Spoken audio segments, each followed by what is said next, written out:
When I was young, my father used to pride himself on having a perfect yard. I would watch him as he sprayed the weeds with various deadly concoctions sold at the local hardware store. I would ask him over and over, Dad, who gets to decide which plant's a weed and which plant's not? Well, son, you don't have to keep questioning everything, you know. It says right here on the label, which plant is a weed. Dad, how did nature survive these millions of years with weeds growing freely? Damn it, son, it's called progress. Now, when are you going to get with the program?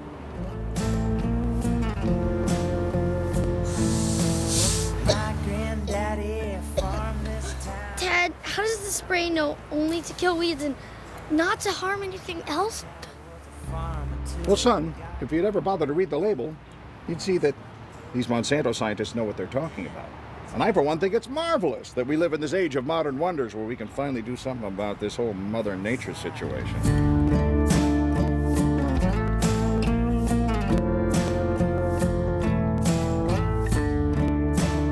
Not long after that, my father got very upset by another weed, but this time it was a weed my older brother was caught smoking. Marijuana. This weed didn't just ruin your perfect lawn. This weed could drive you insane while causing you to go to prison and an early grave.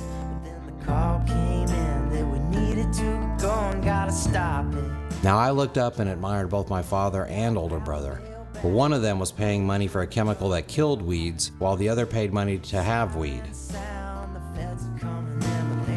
How about rock with no roll?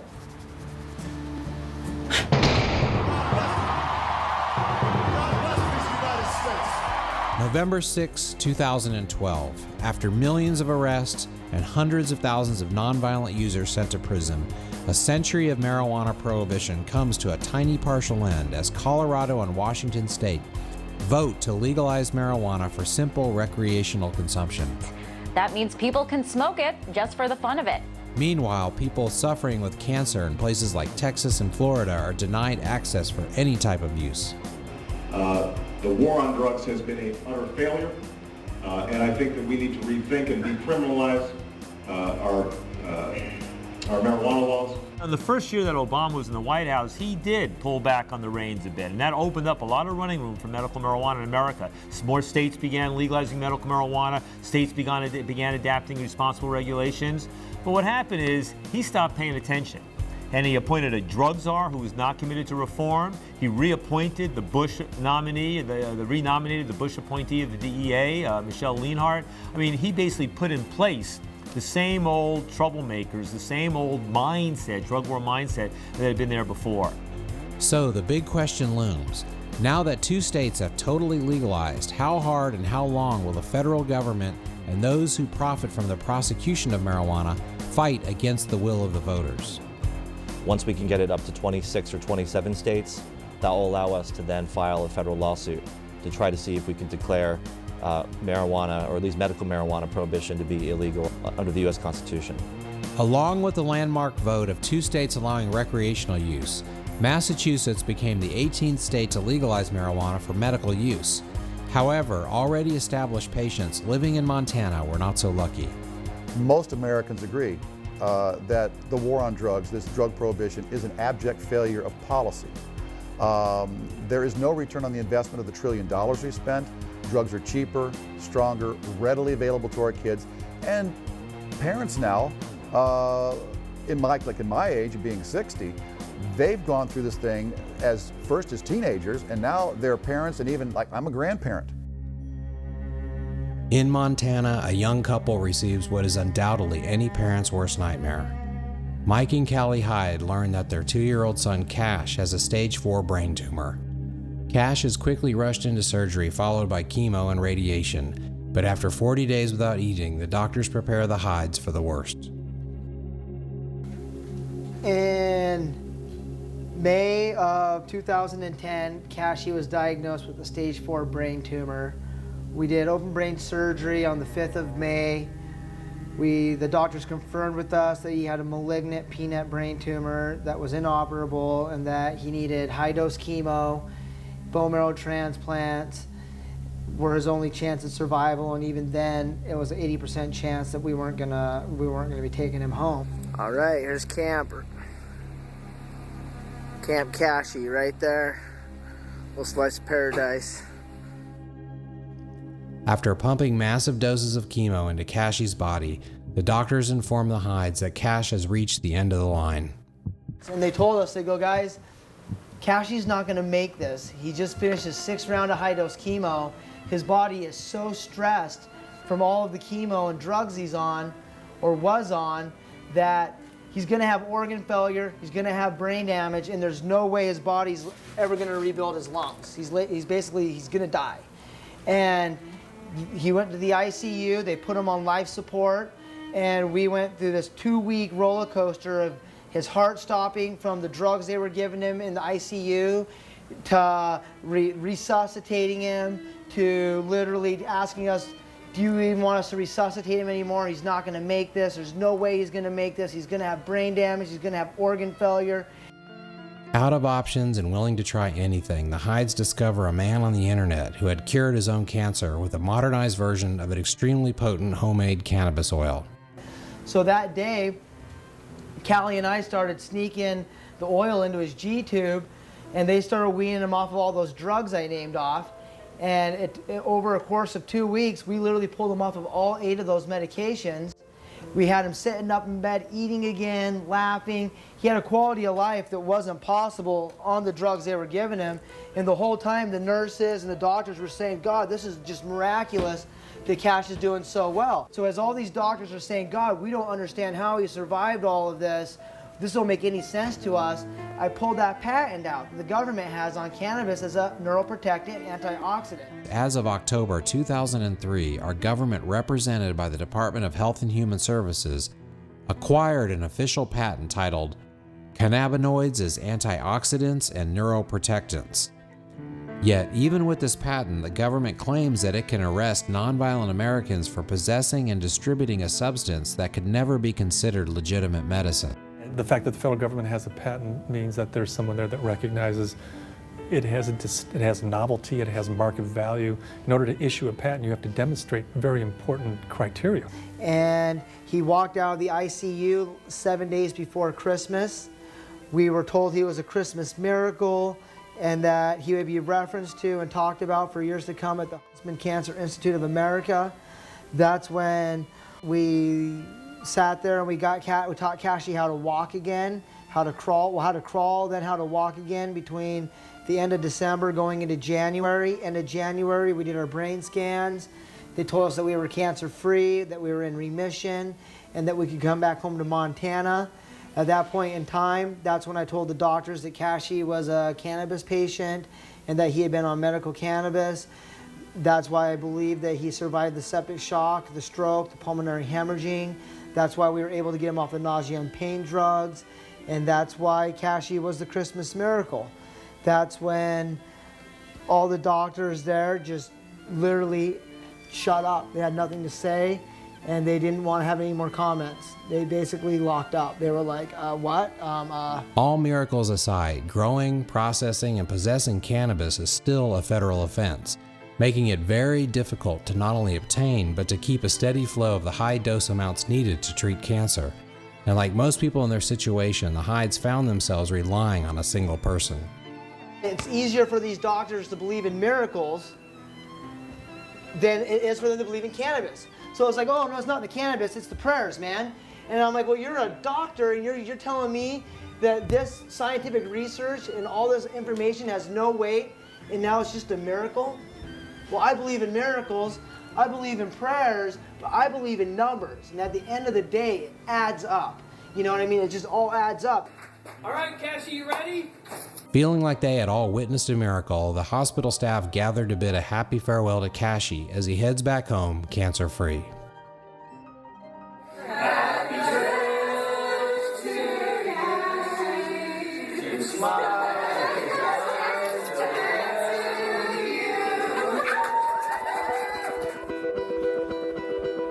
Federal agents in Spokane raided several medical marijuana dispensaries today, enforcing federal law that makes selling or possessing marijuana illegal.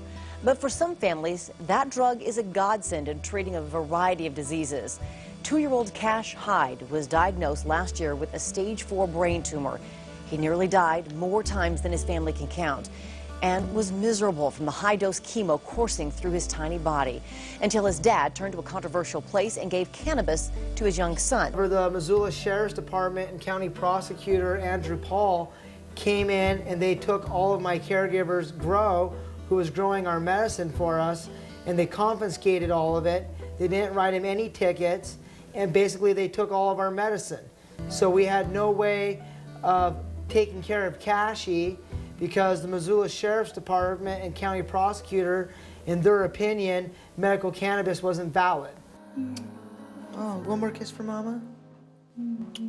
With Cashy's primary source of cannabis oil being cut off, the Hydes were unable to maintain their son's recommended doses and soon received the worst possible news for a second time. So basically, we lost our medicine in June or July, and Cashy's cancer started growing again as of end of July.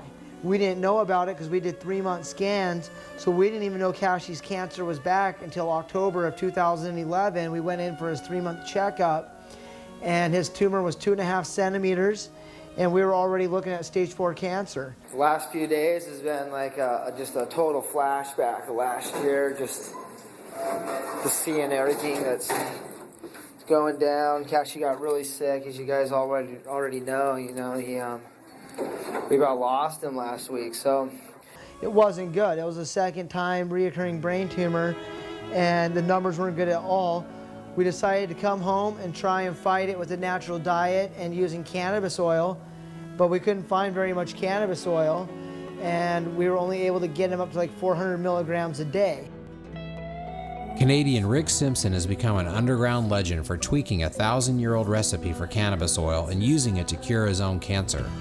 Known as Rick Simpson or Phoenix Tears oil, Rick's recipe is reportedly curing cancer all over the world. One would think that the Canadian government would consider Rick a hero, but because of the drug war that has long ago spilled over into Canada, he is considered a fugitive. It was not easy to track him down, but we were able to reach Rick via Skype somewhere in Eastern Europe. But in 2005, they came in, the RCMP, and come in and raided me. And then they came back and raided me again. Well, I had 1,620 plants in my backyard in 2005. Then they came back and raided me again in 2006. I had another 1,100 plants. And I kept thinking, like, these people have to wake up. Their families and loved ones are dying from cancer too, and all these other horrible illnesses. But, the police, they don't care. They're just doing their job. That's what they always tell you. When I produced this oil, I want to tell you, I was scared. I had no medical knowledge about this. But I mean, with the condition I had, with a head ringing 24 hours a day, I couldn't sleep. I needed something to put me to sleep. So this is what I used the oil for. But while I was doing that, it healed all these other things, and then I treated and cured my own cancer, and it just went on from there. We do not want individuals to be creating their own medicines in their homes without the standardization that science brings us. We had that 100 years ago. They were called snake oil salesmen. So for people that are interested in cannabis oils and things like Mr. Simpson, I would suggest to become a scientist. Every year, the FDA approves a long list of mind-altering drugs for public consumption. Regardless of these drugs' known dangerous and even deadly side effects, over 20 million Americans rely on them to get through the day. Back in the 70s, my parents used to blame the Beatles and other rock bands for introducing drugs to my brother, while at the same time supporting Nixon's new war on drugs. They and many other like-minded people feared a future where everyone, including children, would become drugged-out zombies. Well, my parents were half right, because today millions of Americans are addicted to powerful drugs, but what my parents got wrong was that it's not pot, heroin, or acid being sold by the pusher man on the corner. The drug dealer of the future has a college degree and profits from pushing powerful, deadly, addicting, but legal prescription drugs. Back when my mother passed away, the doctor quickly prescribed an antidepressant called Paxil.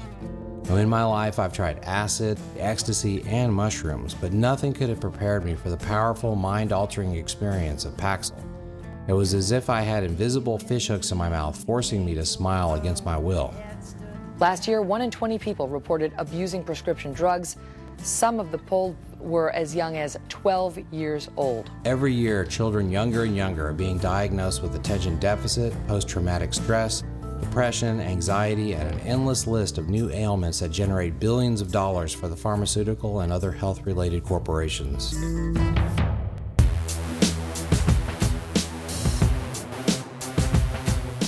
While driving around looking for a gas station, I realized that new pharmacies were popping up on practically every street corner. Soon I came to an intersection where there were two huge pharmacies across the street from each other, both bearing the same company name. It was much like seeing two Starbucks side by side. It reminded me of a news story that had come out a few years back saying that in the city of Los Angeles there were now more marijuana dispensaries than coffee shops, but I had now counted over 20 pharmacies without seeing a single dispensary. If one was to strip away all the labels and simply call it as it is, here is the standard place you go to buy drugs our government labels as having medicinal value. Here is the currently unregulated place you have to go to buy drugs our government labels as having no medical value. Why does the government regulate assault rifles, gambling, and pornography while refusing to regulate a naturally growing herb that now over 100 million Americans, including myself, admit to have tried at least once? Not able to have children of our own, my wife and I decided to foster with the goal of eventually adopting. Many of these children had been removed from homes with birth parents that committed crimes while abusing crystal meth, crack, heroin, alcohol, and even marijuana. I myself had returned to using medical marijuana after re-injuring my back while snow skiing. After battling with pain pill addiction, I found the use of the herb very helpful and a way to stay off the highly addictive opioids. But if I wanted to become a foster dad, I was no longer allowed to use my homegrown remedy. Weekly searches of our home by seasoned California caseworkers with sensitive noses kept me on the up and up. Right before Christmas, the agency sent my wife and I an 11-year-old girl whose mother had been in prison for several years. Along with our new foster daughter Stephanie came prescriptions for the powerful amphetamine Adderall and a very powerful antidepressant sleeping pill. Before becoming our foster daughter, Stephanie had been living in a home with 10 other children for over 3 years. During that time, she was regularly sedated and put to bed by 7 p.m., and then woken up at 6 a.m. with Adderall in order to go to school, as were most of the other children living in the home. Of course, we wanted to stop her regimen, but not only would it be physically dangerous, she would be taken away from us for not following court orders. And do you feel like they've changed you, the medicine? Yeah, because I used to be more better than this. In what way were you more better? Like, I used to be like helpful all the time. I used to be like nice. Because I think you are helpful and nice. I know. Stephanie's mother has been working the program in a desperate attempt to get her daughters back. They put Stephanie on Adderall, which is a amphetamine, which is, yeah, I see that she's just a different child, you know? Like, kind of sometimes like zombies sometimes. It all depends. Stephanie's mother gets her to describe the effects of the drugs. They make us act weird. Like how? Like sometimes they can make us like crazy. As a society, we over-medicate our children. It's okay to give them Adderall, which is just basically a legal speed. I think that doctors need to be making those decisions and not politicians and not social workers about what's best and what type of drugs are best for our kids. Stephanie fears being moved into a group home if she does not take her court-ordered prescription medications. It's only because if the foster mom tells the doctor if the kids are acting up, then the doctor makes a decision to put you on medication. Newly diagnosed as being schizophrenic and drugged accordingly, Stephanie's sister Brittany was also placed in foster care. I started the medication in the group home, but before I had the medication, I was good. I was good, but then I don't know what happened, and they just put me on medication. You go away! As foster parents, the more problems we could list our child with, the more we got paid. If a child throws something or makes a threatening gesture, we could raise their category of care. More drugs for the child equals more money for everyone, including the agencies, doctors, and on a grand scale, the pharmaceutical companies. But we overdo the use of prescription drugs of quote-unquote legal drugs and get aghast with regard to the possibility of using illicit drugs. It's easy to outlaw something. It's easy to say, give it to the police, let the police enforce it. It's a little more difficult to find strategies other than law enforcement strategies to solve social problems. I think there's too much emphasis put on medicating youth today. When I was a kid, we grew up in a world where you had the sniffles. Hey, you took some Kleenex, you went outside and played, and you got through it. We should not be pushing meds unless it's absolutely necessary and required for our youth today. I'm 11 years old, and I feel kind of sad being taken away from my mom. And I didn't know it would be like that. And I've been in foster care for so long, I'm ready to go home. A new report by our own government's Office of Accountability shows that children in foster care are 13 times more likely to be prescribed mind-altering drugs. We don't drug our children. We raise our children and nurture them and take care of them. But the institutions that they end up in do it just to keep the logjam from getting worse, you know. Recently on Ventura Boulevard in Encino, California, the favorite gathering place of many children was closed to make room for yet another pharmacy in a neighborhood that already had over 25 of them. Dozens of residents held a loud protest today outside a San Fernando Valley bookstore. We need a bookstore, not another drugstore. They're angry the Barnes & Noble on Ventura Boulevard in Encino is slated to close. The nation's largest bookseller will shut down the location at the end of the year. Officials say the company is closing several locations as it reevaluates its business model. A CVS drugstore has already leased the space for next year. We do not need another pharmacy. We have pharmacy right over there, a pharmacy right over there, and over 20 within a 2-mile radius. And we've lost our bookstore, our community gathering place.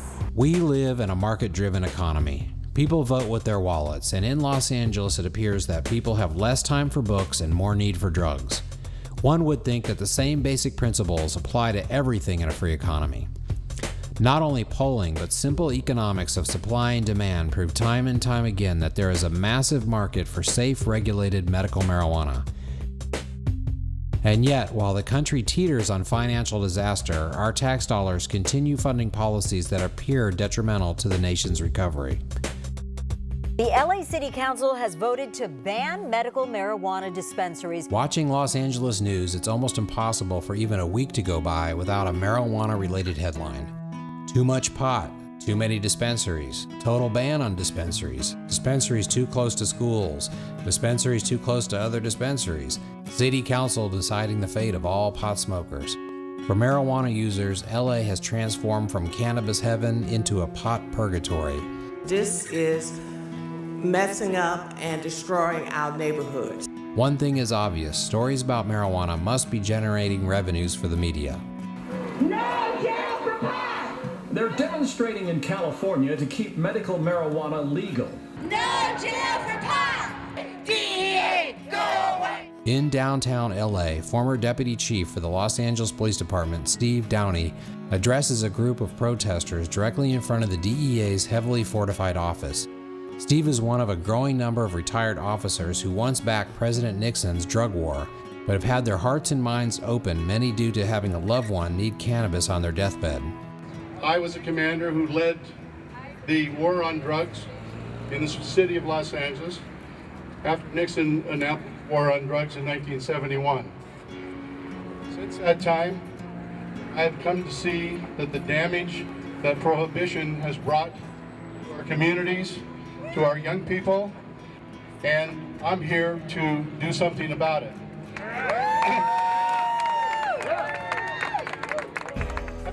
In America, when a business is not abiding by the laws, they are usually served with some sort of threatening legal documents. I don't remember SWAT teams breaking down the doors of Goldman Sachs, Fannie Mae, or Wells Fargo in 2008 when they drained the assets of millions of innocent people. Yet, even under Obama, the violent, threatening tactics of kicking down doors, shooting dogs, and pointing guns in the faces of employees seems to be business as usual under a president that campaigned on hope and change. Why are you harassing and raiding legitimate patients? Not doing anything. Really? Why are you doing here then? Hanging out, man. Hanging out. Really? You're just hanging out? Sure looks like you're raiding legitimate patients. During my life, the one statistic that America beats the rest of the world in is the number of people we have behind bars. Yet the government claims that prisons are not filled with simple drug users. So drugs are not driving the prison increase over the last 10 years. That was from the 80s to 2000, yes, but the Sentencing Project and other reputable sources say that from 2000 onward, drugs have not been the majority of the reason. And we cannot buy into the fact that people are in prison for minor possession. Federally, it's less than 0.5%. Trust me, the people go to our prisons here in California.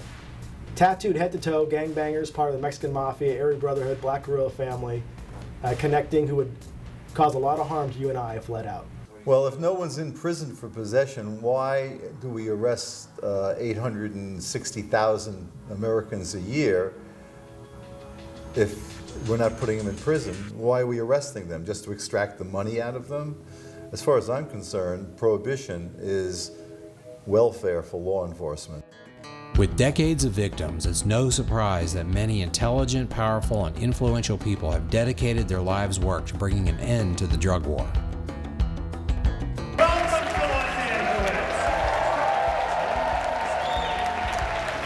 In downtown Los Angeles, thousands of highly motivated and well-connected activists meet at a convention focused on the failure of American and global drug policy. Known for being one of the youngest lobbyists in D.C. history, Aaron Houston now heads up a national organization called Students for Sensible Drug Policy that is popping up on college campuses from coast to coast. There are only 3 groups of which I'm aware that are very interested in keeping marijuana illegal. They're the police, and a lot of people know about them. And that tends to take the form of chiefs of police, police unions trying to hold on to overtime pay, prisons, private prison industry. The other is cartels, because cartels make 70% of their profits from marijuana sales alone. 70% of the profits from cartels in the United States come from marijuana sales alone. And that's because it is the most easily produced drug out there, and it grows widely, it grows freely on a huge percentage of the Earth's surface. It's the only minimally processed agricultural commodity in the world that we've made illegal. And so it's so easy to make money from it. Is crack worse for a person than marijuana? I believe all illegal drugs are bad. Is methamphetamine worse for somebody's health than marijuana? I don't think any illegal drug is good. Heroin worse for someone's health than marijuana? Again, all I mean, either drugs, yes, no, or I don't know. I mean, if you don't know, you can look this up. You should know this as the chief administrator for the Drug Enforcement Agency. I'm asking you a very straightforward question. Is heroin worse for someone's health than marijuana? all illegal drugs are bad. Does this mean you don't know? And the third group of people who are really concerned with keeping marijuana illegal are intelligence agencies, like the CIA, like the DEA, like the NSA, like foreign intelligence agencies, because like the Mexican federal police, probably in many instances, all of these intelligence agencies, and this isn't stuff I'm making up, this isn't some crazy conspiracy theory stuff, this is the kind of stuff that's actually been documented in congressional record, with the Iran-Contra scandal, etc., and the list goes on and on. Those intelligence agencies make a lot of off-book money from the drug war. They make a shit ton of cash from off-book sales of drugs. I lived in Texas for 20 years. In Texas, you either got very expensive marijuana that was locally grown by experts, or you got what we referred to as dirt weed that undoubtedly came from Mexico. Now that I live in California, the idea of buying marijuana that is grown in Mexico seems ridiculous, and even if I wanted to, I probably couldn't buy the dirt weed. It's hard to know where exactly that Mexican marijuana is going. All we know is it's still a multi-billion-dollar market in the U.S. Who wants Mexican brickweed? I mean, who wants weed that's been, who in California wants to have marijuana that's been packed in dryer sheets? I mean, the quality of marijuana is so high there, and it can be because it's allowed to grow. The market price goes down, as it should. The market price should go down. It's an outrage that it's so expensive, and it's also how these really, really bad people make a lot of money from it. Juarez, Mexico, directly linked across the border from El Paso, Texas, used to be a nice place to spend the day shopping, but today it's become known as ground zero for the cartel's turf killing over drug routes. I was lucky enough to cross the bridge into Juarez with veteran journalists Brent and Craig Renault, who report for the New York Times. The battle between the police and the cartels is really heated up, and the cartels are saying they're going to kill one police officer every day. And in the last month and a half, they have killed about 19 local police officers here, and just last night in this area, 2 more were killed. The 3 of us were escorted by a private security firm. The owner of the firm, a former Delta operative, explains how the cartels acquire their firearms. Have programs like Fast and Furious and send to the criminals guns. So, in what part the U.S. work? In both or only in one? The agency assigned us a young female bodyguard to drive us and escort us throughout the city. Elsa. Elsa? Elsa. Elsa? Ajá. How long have you been doing this? ¿Cuánto tiempo has Trabajado aquí Sí. 4 años. 4 years. 4 years?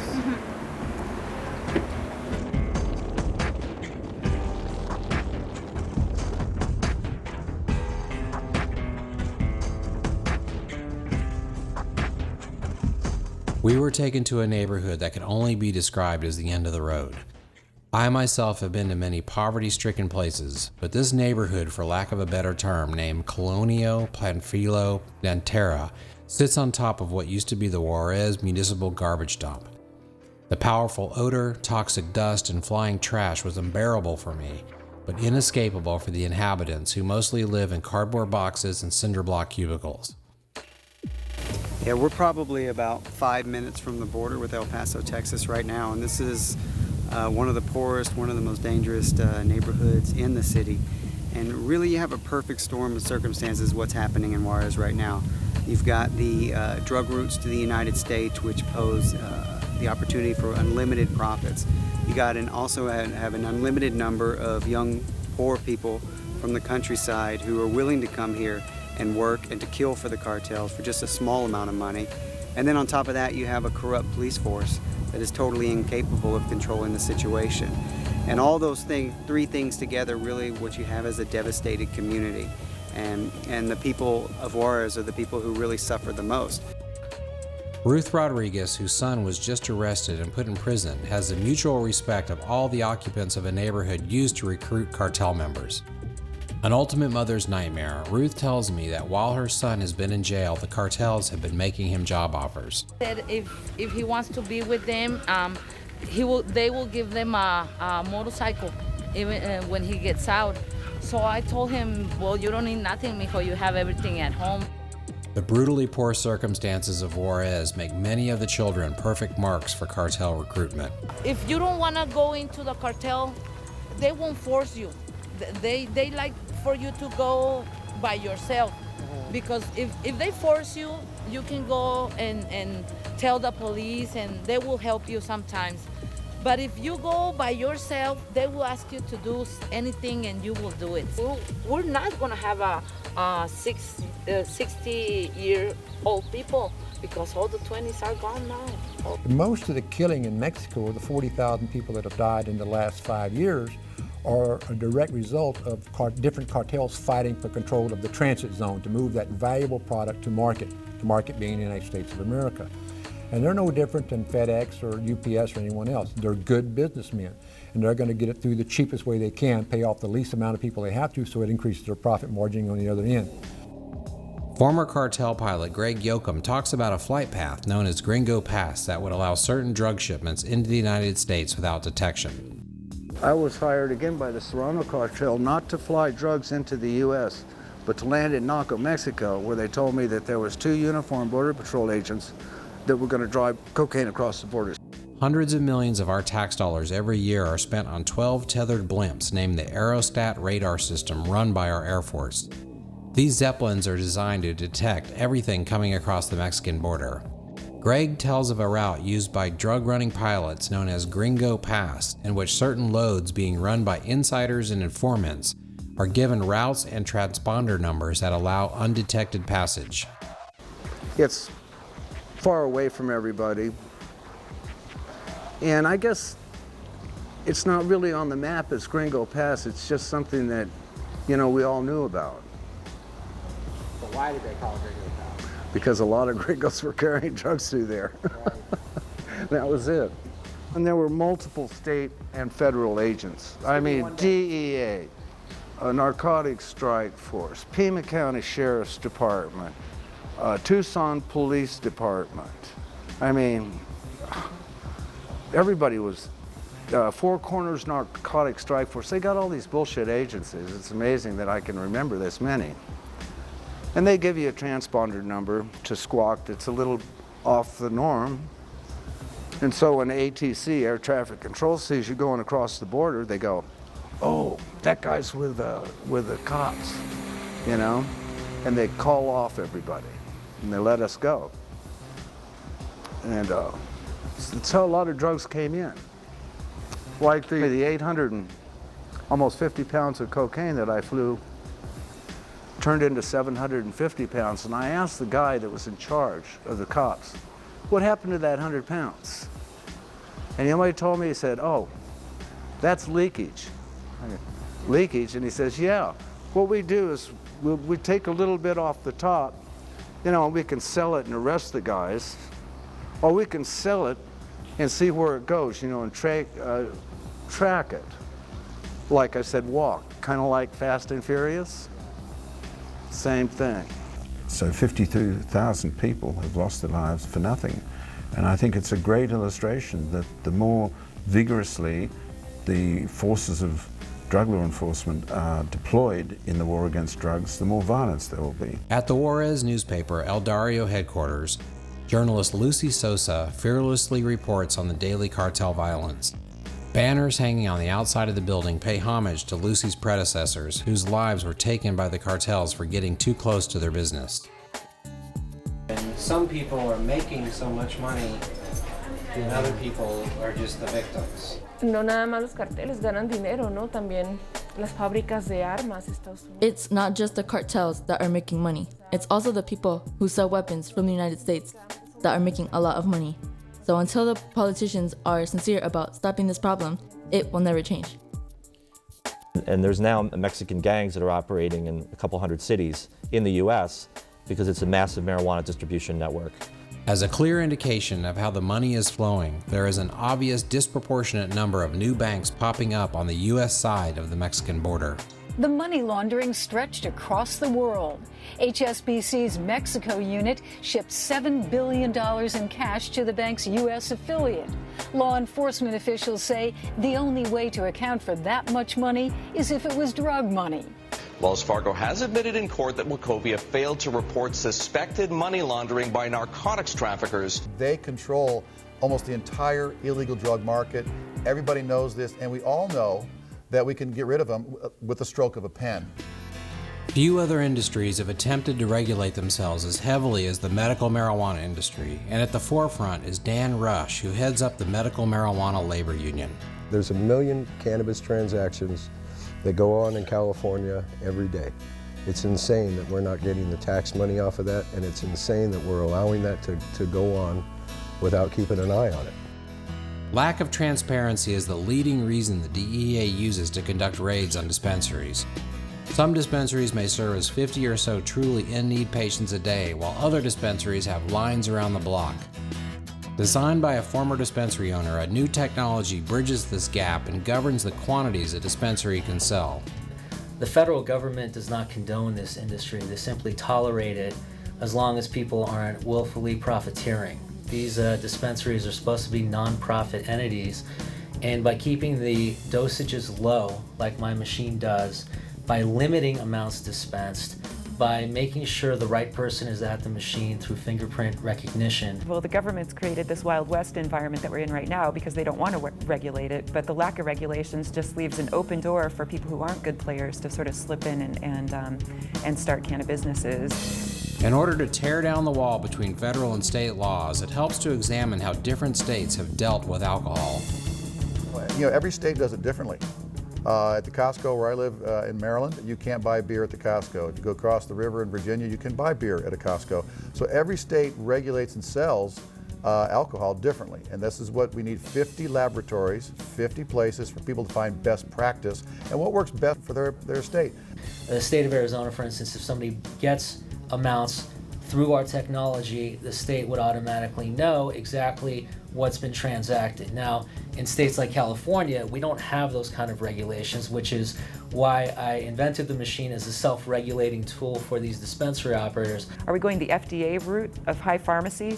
Gosh, I hope not, because we're not qualified. It's a plant medicine that grows out of the earth. Or are we going the route of herbal medicine? Well, we can do that, but we have to shape that direction ourselves. Even though California is the birthplace of medical marijuana, it's clear that other states have done a better job at actual implementation. These other states are learning from California's mistake, and they're actually setting forth rules and guidelines and laws on how the medicine's supposed to be dispensed. It's ironic that an invention created to regulate cannabis can also be used to control legal narcotics in situations where hospital employees are known to sometimes abuse their privileges. We're also concentrating on the pharmaceutical market in order to help regulate inventory management in doctors' offices for traditional medications. These machines can be used in small hospitals in order to document how employees are managing and acquiring their inventory to then dispense to patients. A dispensary that sits on a large inventory of medicine and large sums of cash can become a sitting duck for not only federal raids, but also robbery and burglary. I always tell the MedBox clinic operators to keep the medicine amounts low as needed. So at any given clinic, they wouldn't have more than 5 pounds of dried marijuana, and the dosages inside the machine are a gram, 1/8 of an ounce, 1/4 of an ounce at most. Like it or not, we will never see legalization until Uncle Sam figures out a way to get his share. And this machine and the technology helps track every single transaction so that tax dollars can be paid and law enforcement can rest easy that things are being done by the book. If marijuana were taxed and regulated like alcohol, there might be about $10 billion worth of tax revenues. I think with alcohol, it's something like $14 billion in tax revenues. They're sort of analogous. So there are some similarities and there are some differences between comparing the two prohibition regimes. Medical use of the cannabis plant dates back to the beginning of time, but it's only in recent history that people could be sent to prison for its use. Among the government's top reasons for keeping cannabis out of the modern-day pharmacopoeia is the fear that smoking anything greatly raises the threat of lung cancer. If a scientific body came out and said that smoking is a good way to deliver a drug, a safe and healthy way to do that for the general population, that would be in contradiction to 200 years of evidence about the effects of smoking anything on someone's body. I'm Donald Abrams, and I'm Chief of Hematology Oncology at San Francisco General Hospital and a Professor of Medicine at the University of California, San Francisco. I do research in medical cannabis applications. Dr. Abrams discusses an experiment in which thousands of people were tested for cancer over a 10-year span. The people who were regular cannabis users to a mild extent actually appeared to have a decreased risk of developing lung cancer compared to people that didn't ever use cannabis.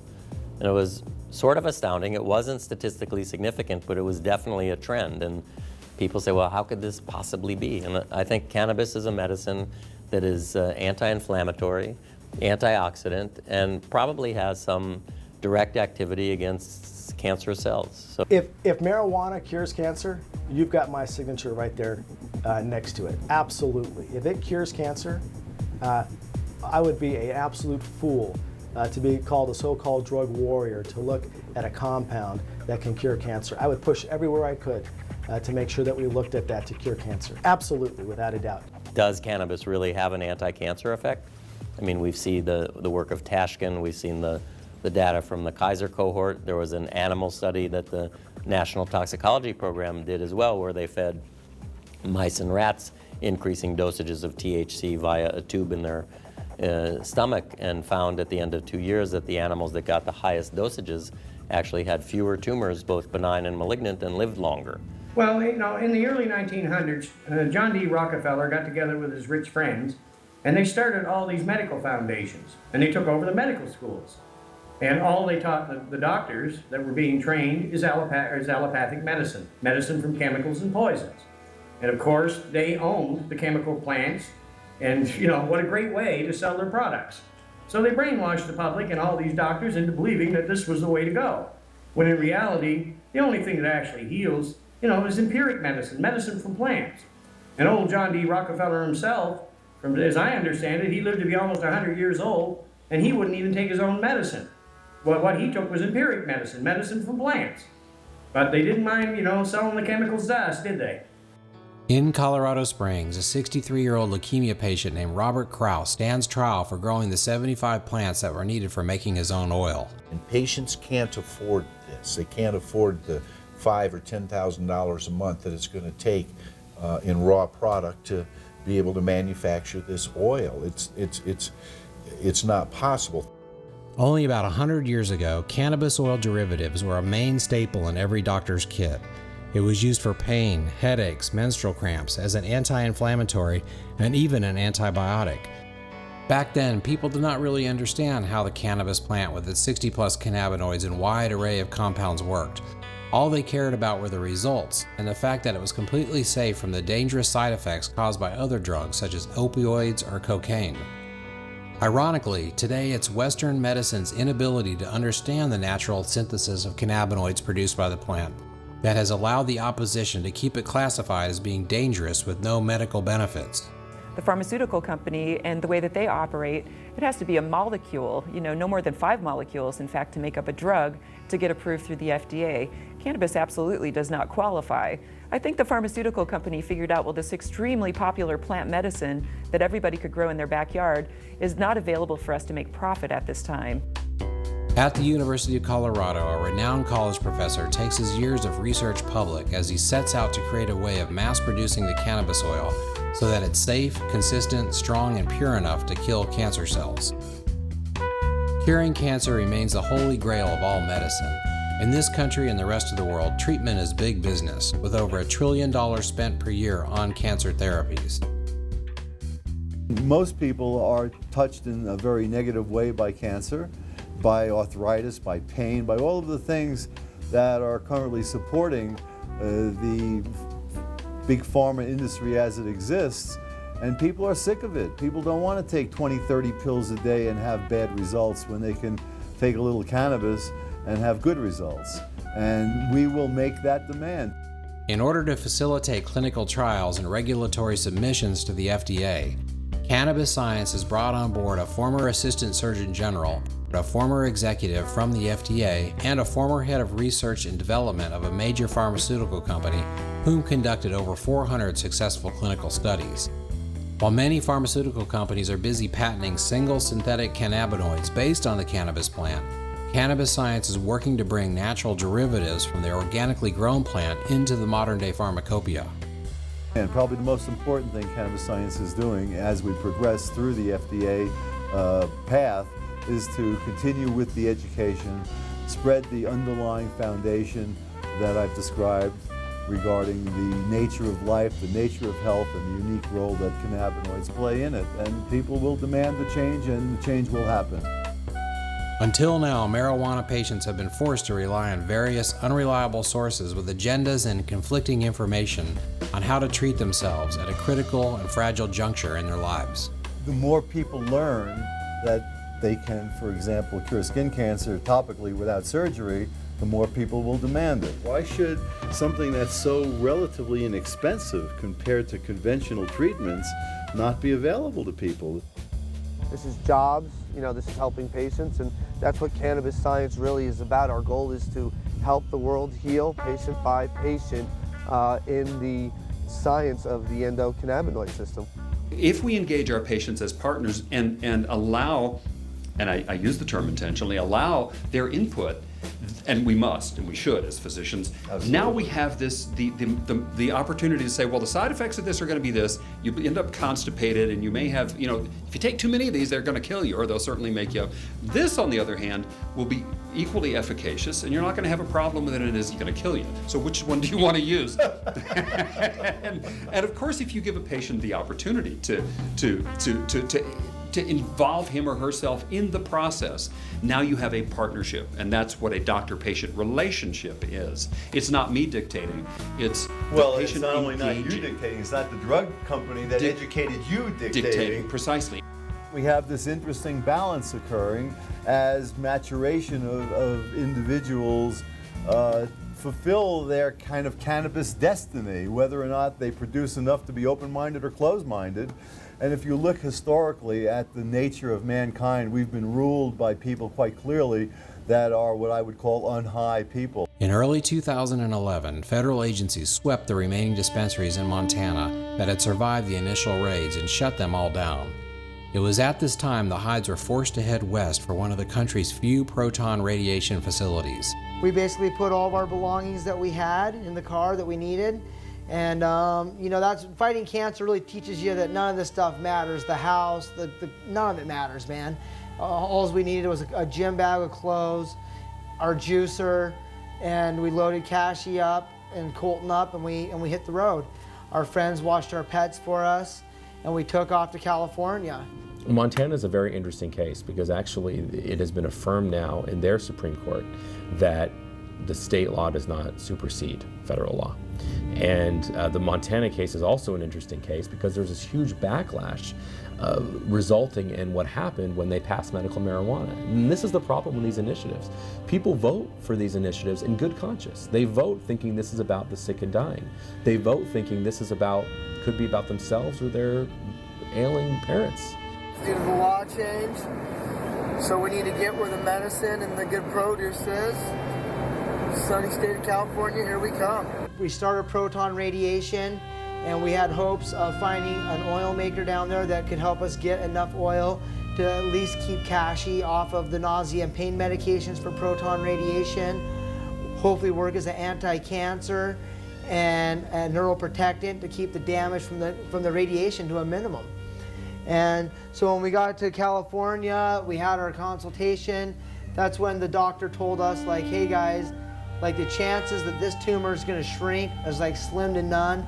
We will hopefully keep it from metastasizing, and we can go into experimental chemos next year. But we're just basically buying time.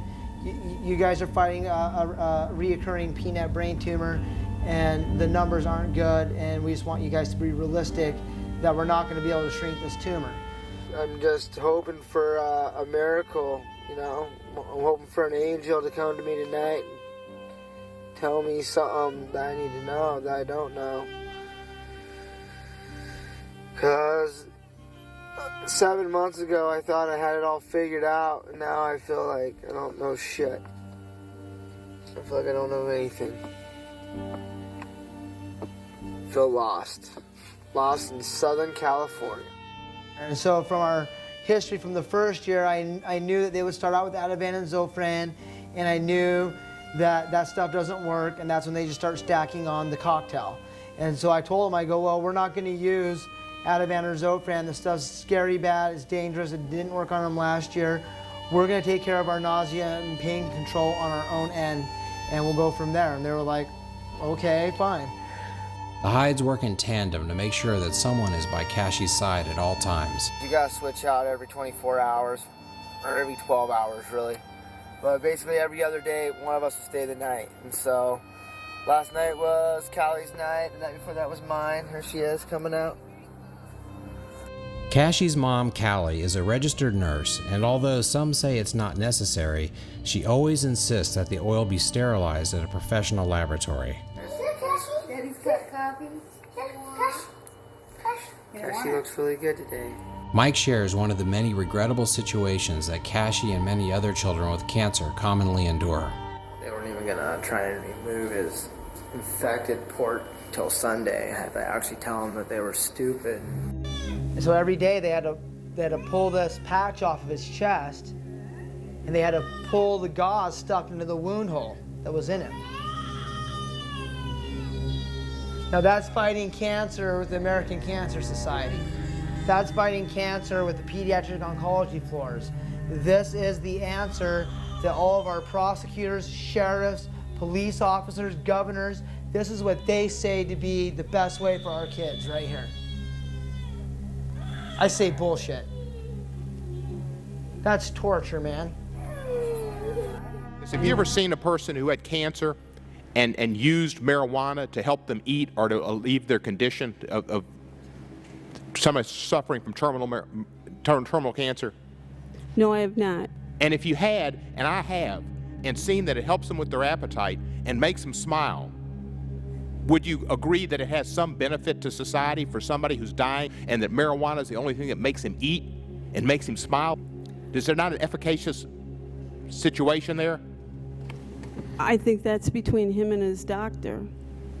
Well, if it's between him and his doctor, why does the DEA take a position that medical marijuana is wrong, which you've taken? You've taken the position it's not between him and his doctor. You have a publication, which on page 6 of your publication in 2011 has the most insane and banal paragraph. The legalization movement is not simply a harmless academic exercise. The moral danger of thinking that marijuana Gentleman's is... time has expired. The gentlewoman from California, Ms. Chu. After starting the powerful radiation, the Hydes realized that nausea was going to be a huge issue for Cash. So they decided to take a quick road trip up into the Emerald Triangle of Northern California to meet up with a man named Ringo, who is known for helping total strangers suffering with cancer. So we loaded up in the car, and we had been put in contact with Ringo with Sohum Seeds, and we drove up to Santa Rosa, California. It was a big journey. It took the whole weekend. And we got up there and we met Ringo. He gave us a 90-day supply of oil for free. And it was really cool because he told me, he goes, Mike, I grew this cannabis under the sun, and I made the oil using solar energy and love for Cashy. For a second time, the Hydes received news that Cashy's tumor was gone. Cashy's the first cancer patient to ever go through 30 rounds of proton radiation to the spine and brain without using any nausea or pain medications besides cannabis oil. When the 90-day supply of oil ran out, Mike found it nearly impossible to keep up the same doses that Ringo had gotten them accustomed to. He went into remission for the second time in January of 2012. We came home. My Harlessu 2 has CBD in it. My Canasu, CBD. CBD Crew, CBD. Dosacana, CBD. But guess what? They all have THC as well. Without a single reported overdose death to this day, the worry of having dangerous drug interactions with cannabis is far less than with any other conventional drug. Parents call me all the time and say, God, Mike, where do I start at? I say, you start with putting the oil in the kid. Just get it in them and go from there. And you're giving these patients a neurological medicine. If you look at who's studying cannabis oil, it's neuroscientists every time. It's neurologically a godsend. They can't replicate it. They're amazed by it. So when you start giving a patient this medicine, you're going to notice eye movement changes. You're going to notice drowsiness. You're going to notice cotton mouth. You're going to notice hunger stimulation. You're gonna notice all this stuff, and it's all good. 2 years ago, little Cash Hyde was diagnosed with stage 4 brain cancer. He endured bouts of chemo that made him sick, made him ill. He didn't eat for 40 days and was vomiting severely. As his parents watched helplessly, as many have, they made a crucial decision. They asked doctors to take Cash off his anti-nausea and his pain medication and secretly gave him marijuana oil, cannabis oil made from marijuana. What they did was illegal. In addition, they didn't tell his doctors. Today, 3-year-old Cash is in remission and doing well. Callie, let me talk to you. You're an RN, right? Yeah, this is Callie. Callie? Okay. Callie, do you understand my concerns about people coming into the hospital and just administering substances, illicit or illicit, without the team's involvement? You know what I mean? I mean, you worked in hospitals. It can really make things unravel if the team is not there taking care of the patient. I do understand the controversy with, coming in and giving our son, cannabis. But, he was laying there dying, shaking, shivering. His skin was peeling. He was vomiting every 2 hours. He was vomiting, he couldn't. Let me ask the question, Callie, I get it. Let me ask the question a different way. Let's say you had medication XYZ and it's legal, and you describe that same scene to us. you just bring that in from the outside and give it because you wanted your child better no matter what. You go to any length, even if it means upsetting how a hospital functions. Is that what you're saying? Exactly. Yes. Okay. Hold on one second. Bob, you've been sitting here listening to this. Do you have any Doctors are, they're killing our children. This Hold is on. the most therapeutic. We weren't there. Listen, people are trying to do their job and trying to. The child is better because of proton beam and chemotherapy. We know that too because that's what they could expect. Yes, and all this other stuff made him sick. With the creation of the DEA in 1973 came the concept of putting all drugs into one of 5 categories known as the drug scheduling.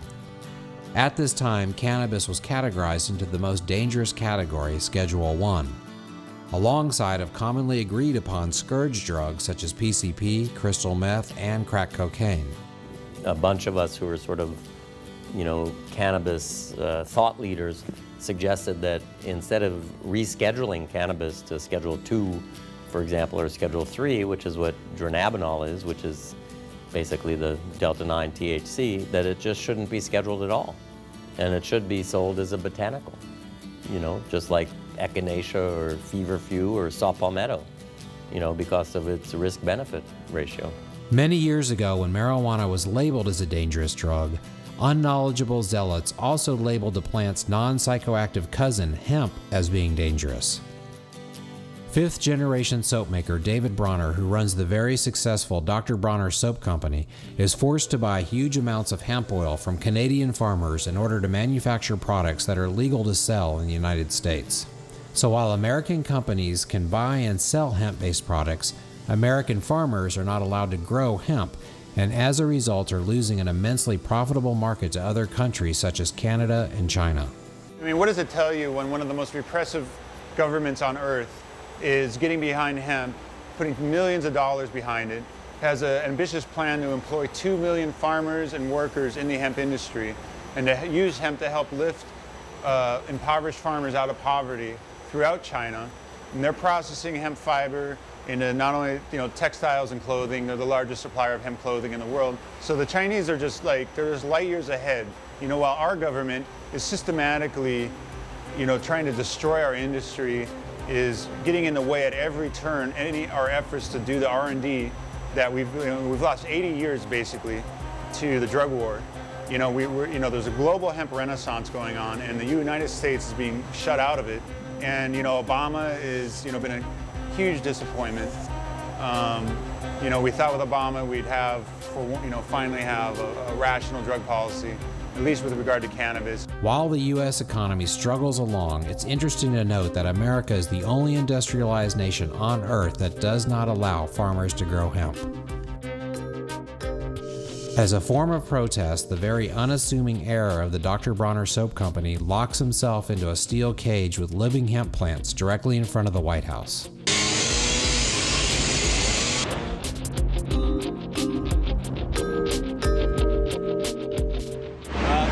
Reefer madness shall be buried. American farmers will grow hemp again. In our struggling capitalistic society, the laws in California and several other states that allow medical marijuana dictate that no one may profit from growing. I wonder just how hard it would be to do a small grow on my own. Even when I take care of Cashy, I still got to pay back all the people that helped me. And so it's a big exchange. And like right now, Montana legislature says if you do a caregiver to caregiver transaction, they're going to kick your door down and they're going to arrest you for a felony. Back in November of 2009, I was given a single pot plant I named Patsy Weber. Panic-stricken, it was a huge responsibility, as if someone had dropped a baby off on my doorstep. What does it eat? What does it drink? I can't let Patsy Weber die. Laying awake at night, the sound of helicopters hovering overhead, visions of the DEA breaking down my door. Better call my lawyer, better buy an expensive grower's license. Quietly, I started rounding up old lights, but none of them produced the correct light frequency for marijuana. Poor, fragile little Patsy Weber never stood a chance. Ready to hang it up, I was given 10 new clones, so I raced down to the Home Depot to buy fluorescent grow fixtures. Next, I bought a grow tent and a stack of how to grow pot books off of Amazon. Now I lay in bed fearing that the UPS man will blackmail me. Hundreds of man-hours later, I realized I needed more lights. My wife tried tirelessly to talk me out of it, but I was convinced that I was on the road to becoming an official California cannabis grower. Just a few more $1,000s on the latest high-tech LEDs and voila! All the plants all covered with mold. As it turns out, you have to control the humidity. Time for some professional advice. If I didn't smoke it, I wouldn't be doing this. Yeah. No way. Better genetics, several thousand more dollars on lights, sulfur burner, full temperature and humidity control, and another 90 days of hard labor, and all buds covered with seeds. As it turns out, one male plant can ruin everything. Another 2,000 watts of sodium vapor and metal halide lights with the latest digital ballast, the full line of advanced nutrients, medical marijuana grow solutions with names like Big Bud, Voodoo Juice, Rhino Skin, Cushy Kush, and Bud Factor X. I also got more fans, computerized programmable atmosphere controller, CO2 with full-on hydroponic system. 1 year after getting Potsy Weber, I had my first decent batch of California-grown medical marijuana. So I headed down to my favorite neighborhood dispensary thinking that they would all be blown away. The buyer took one look and told me that he already had more product than what he could sell. Back at home, my wife got an electric bill for several $1,000s, and all my so-called friends who were never around when I needed help suddenly expected free weed. Do you love having this thing in your house, Trey? I don't like the noise. It's kind of a pain in the ass, and look at it's ugly. Let's be frank. The lesson I take from this, yes, anyone can grow medical marijuana, but thinking that you're going to be able to compete with the California growers who have been doing this for decades would be like growing grapes, thinking that you're going to make better wine that you can get at a highly rated and highly profitable vineyard. The idea that people who dedicate their lives to becoming expert growers are not allowed to make a profit appears to be just another ploy to keep it in the black market. But if I was sick and I needed large amounts of high-grade product, there is no way I could do this on my own. You take a worthless plant and you make it into something more valuable than gold. I mean, alchemists have been trying to do this for thousands of years. They're willing to turn straw into gold. Well, the United States government turned cannabis into gold, turned coca into gold by prohibition. It made it more valuable. It's a worthless plant. On its own, it's a worthless plant. But with prohibition, it's very, very valuable. Back at the remote site, the expert growers prepare enough clean, organic leaf material for yet another way of consuming the plant that dates back before the invention of fire. What could the future hold if the cannabis plant was totally lifted out of all restrictions and people were allowed to grow and use as much as they wanted? I'm involved in the raw use of cannabis as a dietary essential. In that capacity, you can use 60 times more than you can tolerate if heated, and in that capacity is a very potent anti-inflammatory that will find a very broad population of interest in this country. I mean, if cannabis were discovered in an Amazon rainforest today, people would be clamoring to make as much use of as they could of all of the potential benefits of the plant.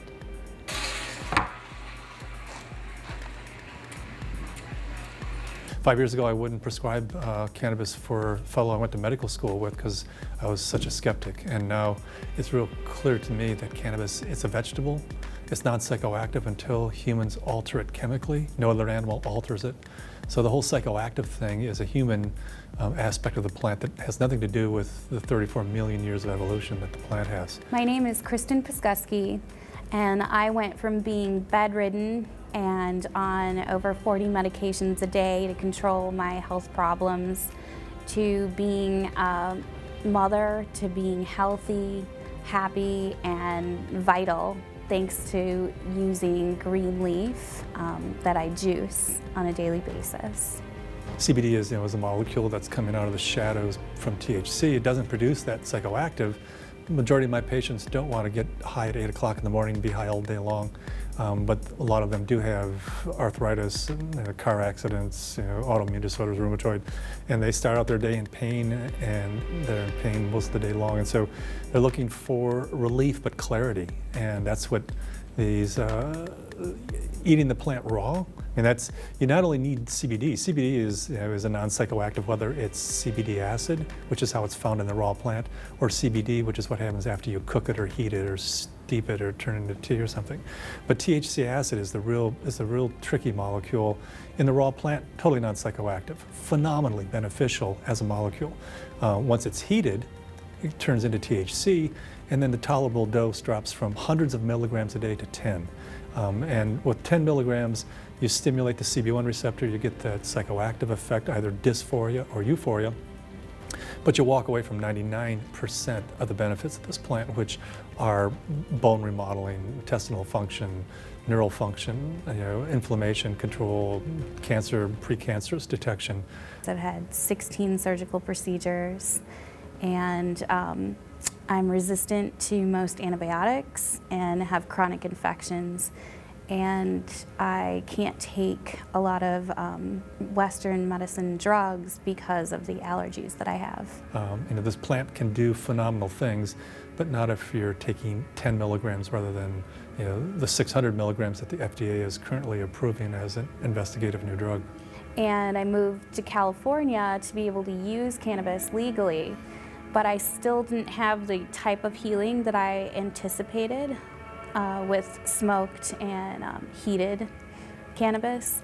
So after talking to several cannabis physicians and attending different lectures, I found out that there's the THC acid and CBD acid that you get in the raw form have medicinal properties that are better at helping my immune system to communicate. So as soon as I began doing that, it took about 6 weeks and I was infection-free and all of my conditions went into remission.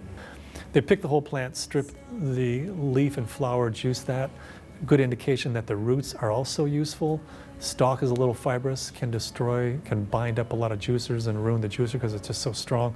So I generally strip the stalk and throw that away because it's just too fibrous. But juice that, it produces a small amount of juice, very concentrated, quite acidic.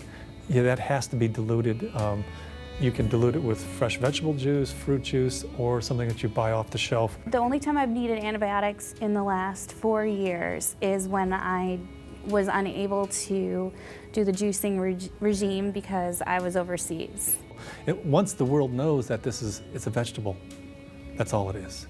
I'm hoping that the DEA, which is lagging behind, will on cue with the whole organization decide that, okay, well, let's go ahead and reschedule this because clearly we can't have a patent on its utility and say it has no utility. I mean, the conflict is just, it's patently absurd. So the next big innovation I think that's coming is licensed and regulated testing laboratories where patients know that the data that comes out of that lab is real. When you buy Tylenol, chances are it's going to be exactly what you expect. When you buy a can of Budweiser or a pack of Marlboros, chances are it's going to be exactly what you expect.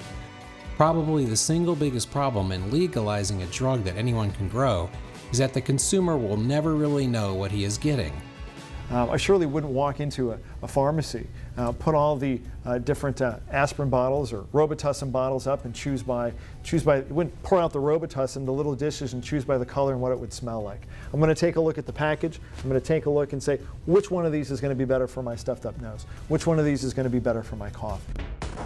The old saying, don't mess with Mother Nature, has never been truer because due to the government's misguided attempt at prohibiting mankind a plant, nature ironically made the plant stronger than ever. However, because of years of prohibition, breeders have only sought to increase THC levels in order to fulfill the sole black market need of getting people stoned, thereby ignoring all other potential compounds. This is not your Woodstock weed.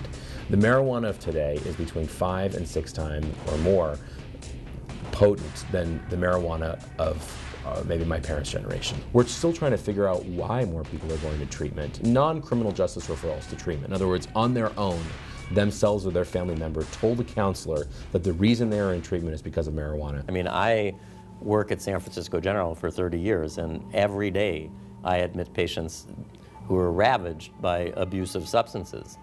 Crack cocaine, heroin, tobacco, alcohol, sugar, I never have admitted a patient in my life with a marijuana excess problem.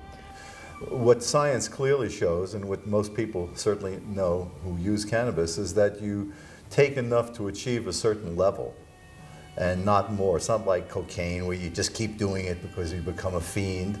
You're looking to change your body's biochemistry in a way that you feel is beneficial and which science basically shows is beneficial because of its anti-aging properties. So when someone is using stronger cannabis, if they're smoking it, that means they smoke less, which is actually better. Unlike opiates, where there are receptors on the brainstem that is the part of the body where regulates respiration and breathing, there are no cannabinoid receptors on the brainstem, so you can't really suppress your breathing to the point where you're going to kill yourself. Recently, researchers have uncovered ancient strains in Spain that contain several highly beneficial cannabinoids that were almost driven extinct due to the common black market THC cannabis. I'd be very curious as to what the profile of this plant was after 34 million years of evolution. Older people who are not open to smoking their medicine are finding new relief with professionally manufactured THC and CBD infused drinks and edibles. Those that find out that they can reduce the amount of Western medicines they need, have better effects, better control of their symptoms, and have less side effects, those people will win this war. They're the ones, it's this group here that are going to win the war, because you get this elderly group, very well off, very educated. If you relieve their pain, you give them a sweet spot in the afternoon that doesn't cause constipation. They're a vocal group. They've got time in their hands. They will tease through. Well, what do we do with a huge prohibition industry that wants to incarcerate people? I don't like it personally, but it's time for a conversation about legalizing marijuana.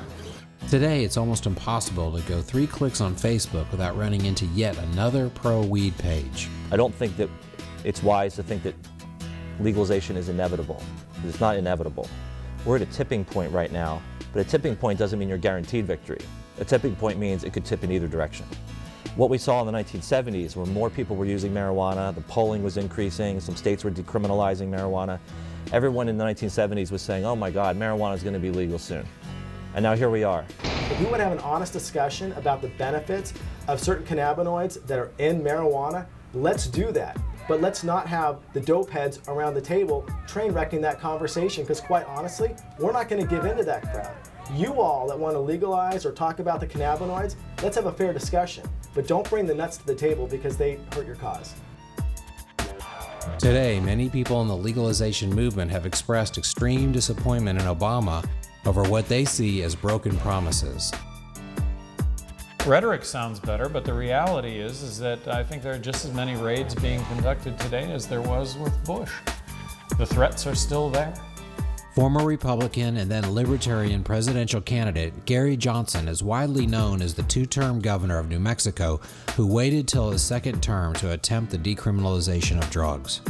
It's one of many issues where we're spending a whole lot of money and getting no benefit whatsoever. When it comes to the drug war, no benefit. Because of his 2012 victory, 2nd-term President Barack Obama will never have to campaign again, leaving many of his supporters hoping that he could finally become the president of change and actually end the federal prohibition of marijuana. Today, there's 114 million people have admitted to using it, almost a third of the population. And this is after 40 years of war on something, and a third of the population has used it. I don't think you can call that a successful war. So the policy is not working.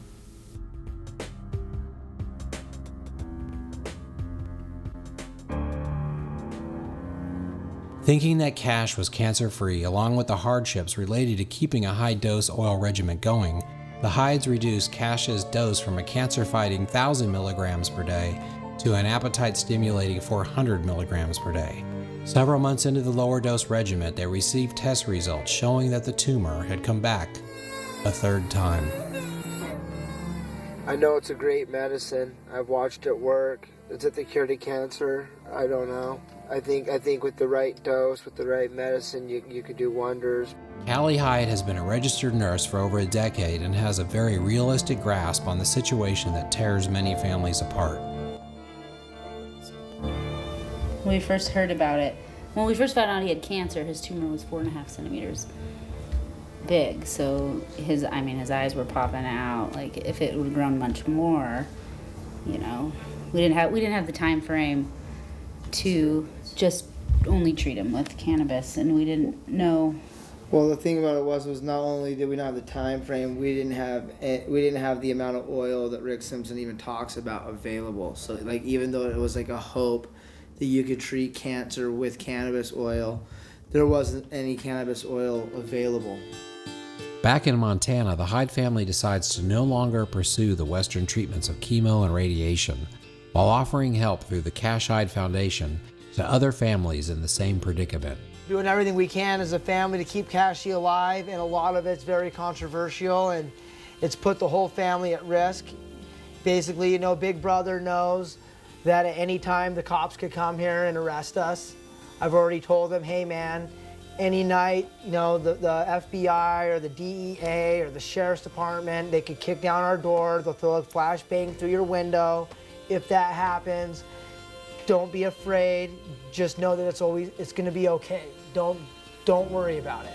But know that that could happen. Know that they could come here with assault weapons and the whole rigmarole and rip our whole house apart, and they're gonna tell you scary things, and you need to not be afraid, because we've already seen the worst of the worst, bro. We've already seen little Cashy almost die several times. We've already been told that we weren't gonna be able to take him home. We've already prepared for all that. So what they threaten us with isn't scary, because at the end of the day, it's all gonna be okay. Back at home, we enrolled our foster daughter Stephanie into the local junior high. My wife worked with her counselors and psychiatrists to get her doses of Adderall and the antidepressants lowered. As hard as it was for us to admit, we could see her ability to focus waning as we decreased the Adderall doses. Turn her down, honey. I'm off the drugs, back with my mom, and we're ready to start our new path. Your new life. And we're still friends, and we're like a second family. Yes. So together like a family. Kind of makes me sad for the kids because they have to take these drugs, and the people that make them, I just don't like those people because I had to use their drugs. And the Adderall was also supposed to be helping me in school to do my work and focus, but before the Adderall, I always focused. During the past 2 years while making this film, our 10-year-old dog Akata, nicknamed Buford, stopped acting like himself. Multiple trips to the vet with blood tests and other diagnostics kept turning up negative, with the vet telling me that he was just getting old. One morning, his breathing was so labored we rushed him to the doctor, who x-rayed him to discover that he was riddled with tumors. In a panic, I started to call anyone who might be able to get me some cannabis oil. But only 2 minutes after being told he had cancer, he went into full cardiac arrest, and we were forced to make the decision to give him the dreaded pink shot. All animal life has cannabinoid receptors. Yeah.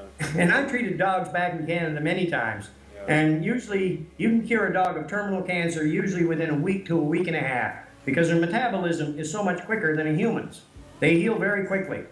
So I'm very sorry to hear that, Kevin, because your dog could have been saved. My dogs and I breathe the same air, drink the same water, and eat much of the same food. Was Buford a canary in a coal mine? It's just hard for me to believe that his death was a random occurrence when it seems like more and more people I know are getting diagnosed with cancer.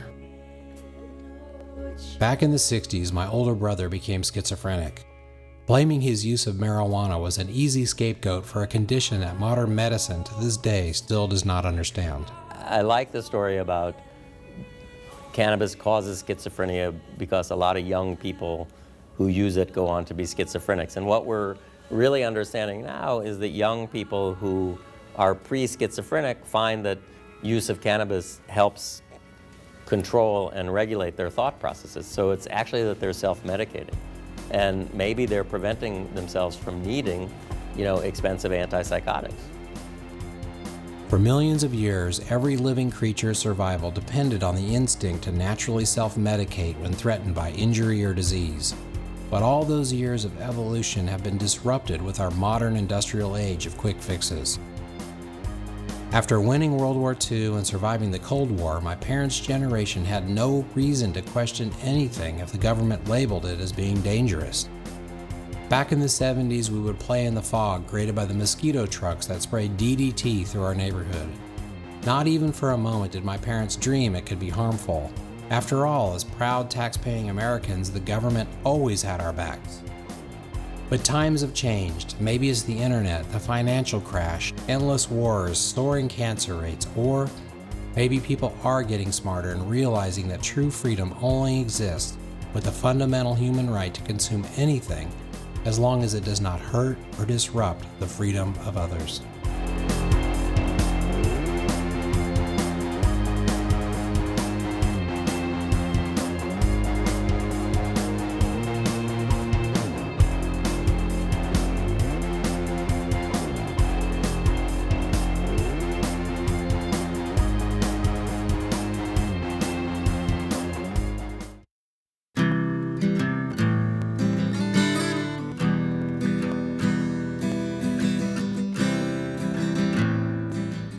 Yesterday he just started breathing hard, and you could tell he was just really tired. And ironically enough, it was 2 years from when we were in the ICU in Salt Lake, and 2 years ago we gave Cashy to God, and he gave him back to us, and we were able to do a lot of amazing things with him and accomplish a lot of amazing things as far as pediatric cancer goes. And yesterday we gave Cashy back to God, you know, and he passed away in my arms on the couch right there. And he went with such ease and dignity. It was really peaceful to watch him finally pass away. He didn't even flinch at death's door. He accepted it, and he passed away with all the family around. And it was just it was a perfect closure to a long battle. At the end of all of this, that everything happens for a reason, and we all are part of a journey, and some are a shooting star, some's just a flame that burns the night, and some of us live lifetimes, but legends never die. And so I know that Cashy's name will live forever in the fact that his battle has brought more awareness to pediatric cancer, and we've done more in pediatric cancer research than has been done up to this point. And so I feel confident knowing that no matter how this battle ends, that Cashy's flame's far from burned out. I'd never want to make you sad. I wouldn't want to make you cry.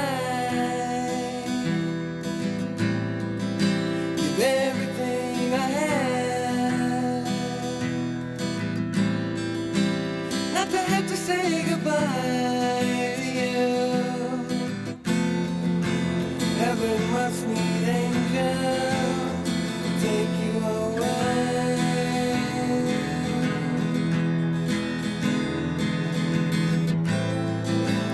Don't know what we'll do without you in our lives. Never wanted to have to know what life was like without your love, or the joy you bestow.